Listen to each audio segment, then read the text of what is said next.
Welcome back to Blockheads 6. I am Allison Dale from the marketing team here at Moda Fabrics, and I'm here today to talk about Block 9, Polaris by Barb Groves of Me and My Sister.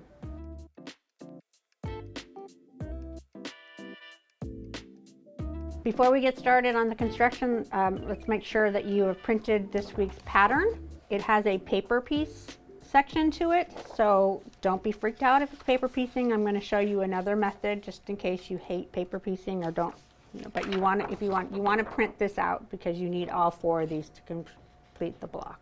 When you print your paper piece, make sure you measure the 1/4 inch mark. Make sure your printer is printing it at 1/4 inch because we didn't have any room to put the little square that you can make sure it was 1 inch. So when you print it, make sure you're printing at 100% and that you have a 1/4 inch so you don't lose your points. I am doing 2 different versions of this quilt, one using the My Favorite Color Moda colorway mixed basics, and then I'm also doing a second quilt using A Bloom by Corey Yoder and a Cottage Charm by Heather Briggs. So if you see 2 different fabrics, that's why, because I'm making 2 different versions. So let's start off with the paper piecing unit. So you're going to cut out four different units like this, and this is a pretty easy in the realm of paper piecing block to do. You're going to take your number 1 piece is your main triangle. I put it face up, and then I just line it up so I have a 1/4 inch on both sides, and then take the second piece, just sew it 1/4 inch, press it. I like to use the add a 1/4 to make sure that I only have a 1/4 inch, so that way I know where to line this piece up. If you don't trim it and you kind of come way over here, you're not going to cover the whole block. So this add a 1/4 is a nice little tool to have. It comes in 2 different sizes. I just like the big one because you can use it for small pieces or big pieces, whereas if you get the little one, you're stuck with just a small little piece. So then you just put this right sides together, sew on that line, and then stitch it and press it. You want to make sure your stitch length is small so that when you're taking the paper out, you're not ripping out your stitches. But if you don't like paper piecing, or you're just like, nope, not going to do it, don't paper piece, I have another method that you can do without using paper piecing. If you need a little more in-depth or a little more instruction on how to paper piece, we will have a link below on some previous videos we've done on paper piecing.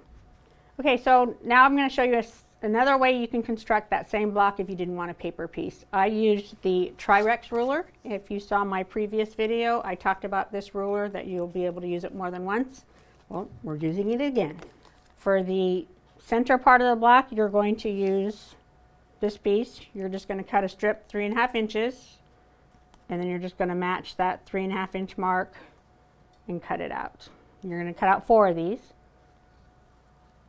For the other part, which we used last time, you're also going to use, which is your background fabric, you're going to cut a 3.5 inch strip. I like to fold it together so it's right size and wrong side, so that when you cut it, you have both sides of the block cut, and you don't have to be flipping the ruler right side and backwards to get both angles. So these are the 3 pieces right here that make the block. What you do is you just take one side. Oh, I always forget this part, the little notch on this ruler. You need that little notch. It'll help you assemble the block. So when you put that piece to the center, that little notch helps you line up the side, this side and this side. So when you're sewing the seam, it'll match. So once you've sewn this one piece, you press it, and then you just take the other side, do the same thing, line up that little notch on this side, and then line up this side. Sew it top to bottom, press it, and then this is your block. And you're going to make 4 of these. Okay, so now we're going to do the square and a square, which we also did on the last block that I did a video on. You're just going to sew these little squares, what I call fast 45s, on all 4 corners. So I did the 2 sides.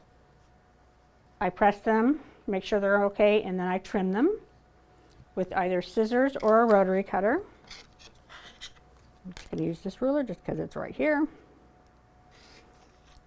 And yes, I do keep these, this size little half square triangle, and make them into even smaller half square triangles. So after you've sewn both of these, press them, then you're going to sew the other two sides, and then that's your center. And then you're just going to lay out the block. I'm going to finish trimming and assembling these blocks, and we'll be right back and we'll assemble the entire block. Okay, we're back, and now we're going to assemble the block. So basically you are just going to lay out your blocks in 3 different rows and sew the rows together. 2 of the rows have 1 block that we made with 2 just plain squares. That's the top and the bottom of the block. The center row has 2 of these squares, and then your square and a square, and you sew them together like this. So I'm going to assemble these, and I'll be back with my finished block. So we're back, and here is my completed block. This week you're making 2 blocks. So here is my second block from the My Favorite Color is Still Moda. This is the Mixed Basics collection. And then here are my 2 blocks that are using the A Bloom in Cottage Charm. And with these blocks, I'm going to make a quilt and donate it to fire victims in Southern California, because I am a California girl, true and true in my heart, even though I haven't lived there in over 30 years. But my family's there, and I just want to help support and show the love for Los Angeles. Thanks for joining us, and we'll see you next week, and happy quilting.